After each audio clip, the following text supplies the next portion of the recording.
Bonjour tout le monde, j'espère que vous avez passé un bon week-end.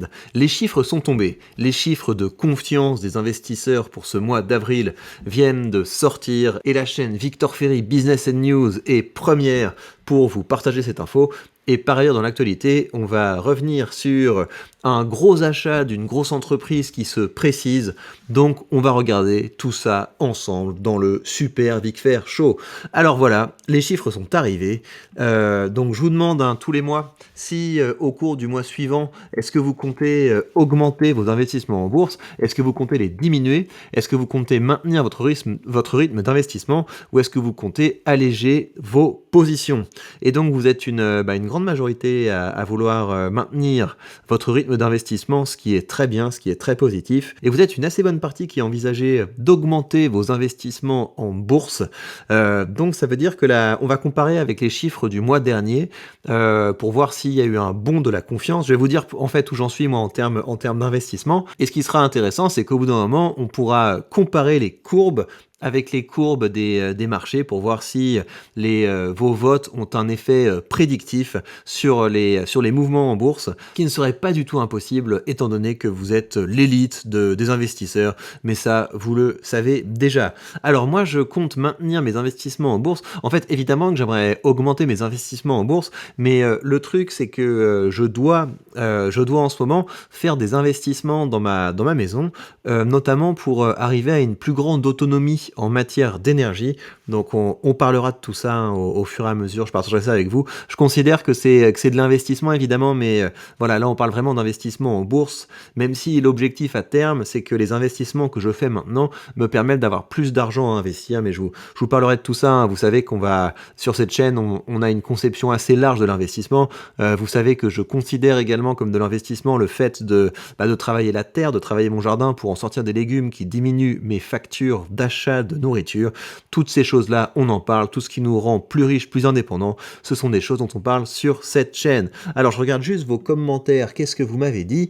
Tac, tac, tac. Ça dépend de comment évoluent les actions des entreprises.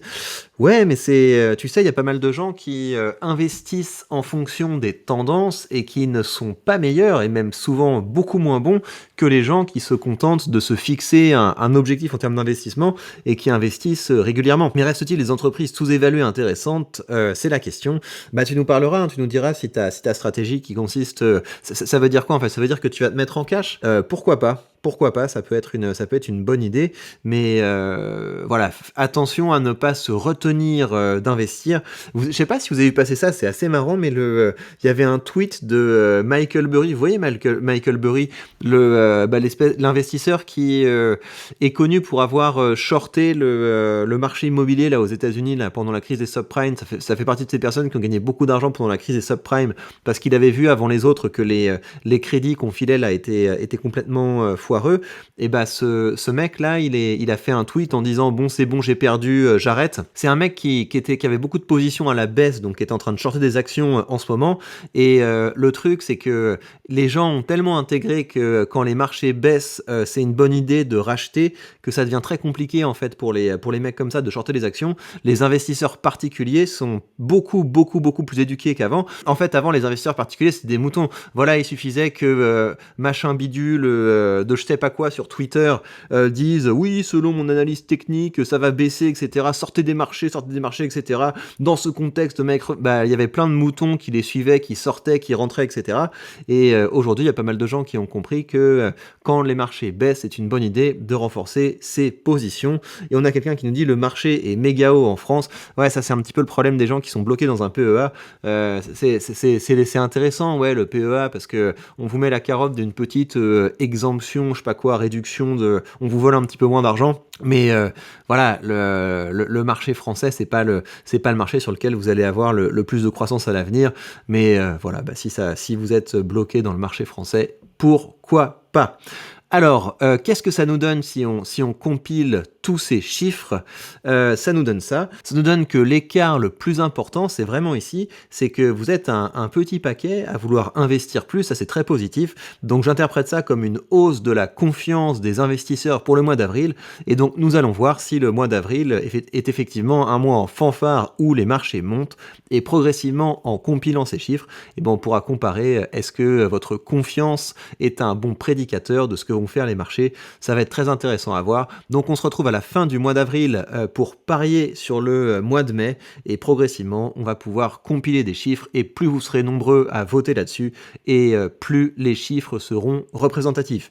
Alors toujours dans l'actualité, on a donc des signes positifs pour le rachat de Activision par Microsoft. Donc vous savez, Microsoft a toute une partie de son activité qui est le gaming et Microsoft voudrait acheter un producteur de jeux vidéo qui est notamment connu pour avoir pour la série des Call of Duty. À savoir Activision, et évidemment le Sony est pas du tout content que Microsoft veuille faire cet achat, et donc Sony essaie de mettre des bâtons dans les roues pour empêcher cette acquisition, et Microsoft dit oui mais vous inquiétez pas, si j'achète Activision, les produits de cette licence ne seront pas juste sur la Xbox, on pourrait y jouer sur d'autres consoles, etc. Donc Microsoft montre patte blanche et ça a l'air de marcher parce qu'il y a certains blocages à cette acquisition qui sont en train de se lever. Donc on va avoir Microsoft qui devrait bientôt devenir une espèce de géant également dans le jeu vidéo. Ils sont déjà un géant dans le jeu vidéo, mais là ça va leur permettre de passer un cap en internalisant la création de jeux vidéo. Et évidemment, ce qu'il y a en ligne de mire, c'est un système où il y aurait de plus en plus de jeux auxquels les joueurs accèdent via le cloud. Je ne sais pas si Microsoft va éternellement conserver le format de la console de salon. Voilà, je pense qu'on va aller de plus en plus vers des machines hybrides. Enfin voilà, c'est quand vous avez un ordinateur connecté à Internet, vous avez accès à un immense panel de jeux vidéo. Donc je ne sais pas pendant combien de temps les consoles de salon vont se maintenir. Et je pense que cette acquisition va hâter le passage vers quelque chose de 100% cloud. Je crois qu'il y a même des Xbox qui sortent aujourd'hui. Je vous avoue, je suis pas vraiment l'actualité des jeux vidéo, mais je crois qu'il y a même des Xbox qui sortent aujourd'hui où il n'y a pas de lecteur de CD, où vous avez uniquement accès à un marché en ligne. Et voilà, je pense que ça va de plus en plus se digitaliser. Peut-être que les cartouches comme ça qui font le bonheur des collectionneurs, au bout d'un moment, ça va disparaître. Alors moi, ce que je trouve toujours intéressant dans ces phénomènes de rachat, de fusion, etc., c'est de suivre le cours en bourse des entreprises qui sont rachetées. Et donc regardez, quand vous voyez l'historique d'Activision Blizzard, donc vous avez eu autour des dernières années, Activision a atteint son plus haut historique quand on a commencé à parler des rumeurs de rachat par Microsoft. C'est là que ça a fait un bond. Après, les gens ont commencé à se décourager, etc.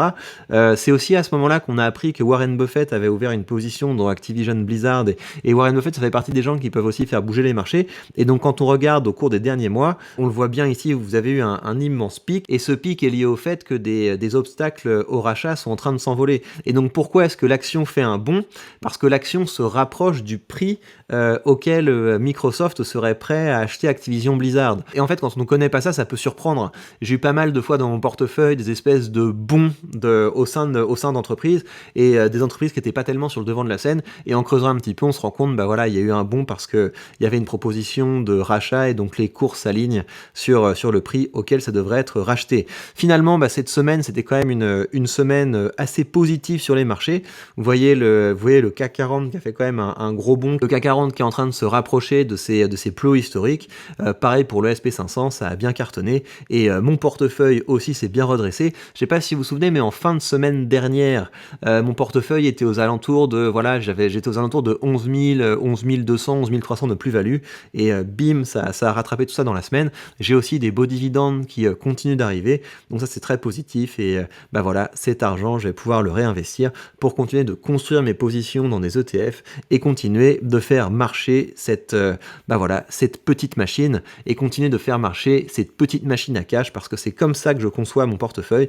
Mon portefeuille, vous le savez, sa fonction, c'est de me produire des dividendes que pour le moment je réinvestis. Vous voyez, au cours de ce mois, on a dépassé les 250 € en dividendes.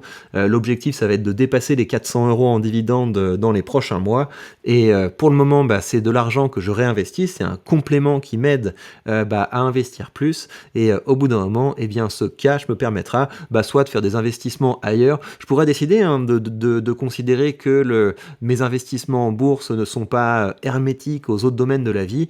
Au bout d'un moment, je sais pas, je pourrais décider d'utiliser des dividendes pour augmenter ma production agricole. Enfin voilà, il y a plein de choses qui sont possibles. Vous faites ce que vous voulez de cet argent et c'est ce que je trouve génial quand on investit dans les dividendes, c'est qu'au bout d'un moment, on a une ligne de revenus supplémentaire qui nous permet d'en disposer comme on veut, qu'on souhaite augmenter notre niveau de vie ou faire d'autres investissements. Et je vous rappelle que si vous voulez commencer à investir, vous avez sous cette vidéo le lien vers le courtier que j'utilise et grâce à ce courtier, vous pourrez notamment vous construire des belles positions dans des ETF sans payer de frais. Et c'est vraiment vers ça que je vais. Hein. La part d'ETF dans mon portefeuille va devenir de plus en plus importante parce que j'ai envie que ce soit tout à fait passif.